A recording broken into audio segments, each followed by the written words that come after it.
कहते हैं कि अन्याय करने वाले से ज्यादा अन्याय सहने वाला ज्यादा अपराधी माना जाता है।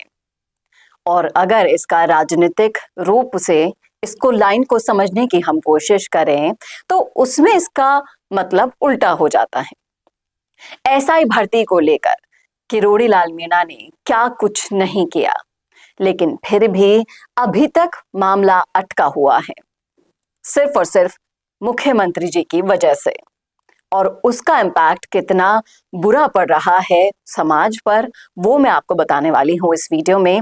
और एक जो आम धारणा होती है, लोगों की सोच होती है, उसके जरिए मैं आपको ये समझाऊंगी भी कि किस तरीके से अन्याय की परिभाषा लोग बनाते हैं। चलिए जानने के लिए जुड़े रहेगा आखिर तक मेरे साथ। नमस्कार, मैं हूं चेतना शर्मा। आप देखना शुरू कर चुके हैं संवाद भारत का, भारत के लिए।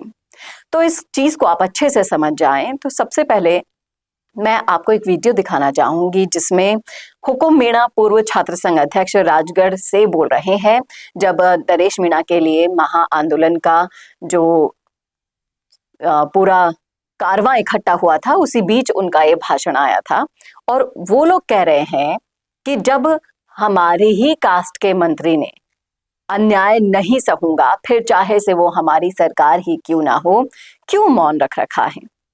बात लाजमी है, कहना भी सही है। आप सुनिए पहले उन्हीं की जुबानी, फिर इस पर आगे चर्चा में बढ़ते हैं। एक मैं नाम तो नहीं लेना चाहूंगा, लेकिन मैं उनका बड़ा आदर करता हूं, बहुत उनका सम्मान रखता हूं दिल में। वो मंत्री जी कहते हैं कि मेरी सरकार है तो क्या अन्याय सहन कर लूंगा क्या, लेकिन उनको समरावता गांव की पब्लिक के साथ और नरेश मीणा के साथ अन्याय हुआ, वो अन्याय नहीं लगता है क्या मेरे दोस्तों?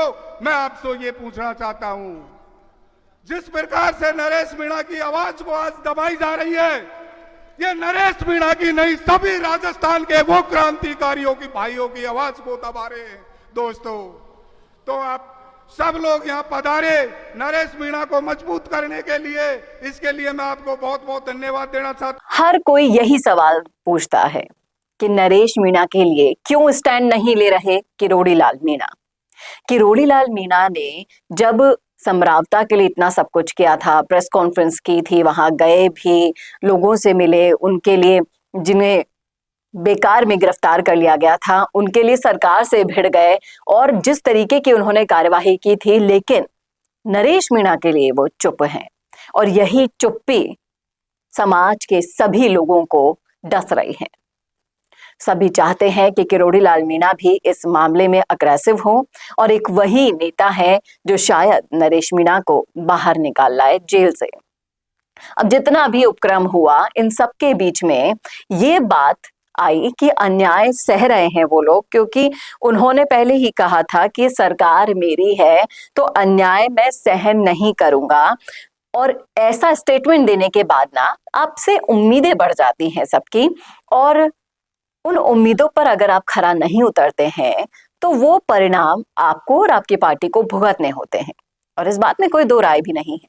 आपको समझने आनी चाहिए ये चीज कि जिस तरीके से असंतोष समाजों में व्याप्त हो रहा है, जिस तरीके से ये जो मानसिकता एक सेट हो रही है कि बीजेपी की सरकार हम पर जुल्म करे जा रही है, अगली बार नो बीजेपी सरकार।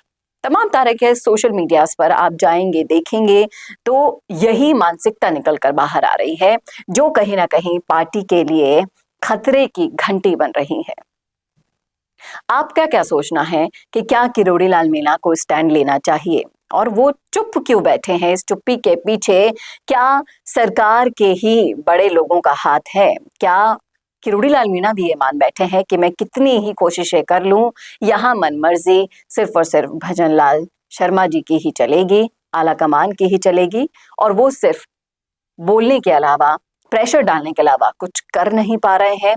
ये तमाम तरह के सवाल है जो मैं यहाँ पर छोड़कर जा रही हूँ। इनका जवाब मैं जानना चाहूंगी। आपकी राय क्या है कमेंट बॉक्स में लिखिएगा। कैसा लगा वीडियो बताना ना भूलेगा, और ऐसे और वीडियोस के लिए देखते रहिए संवाद भारत का, भारत के लिए। नमस्कार।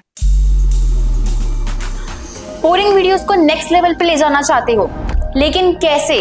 कंफ्यूज मत हो।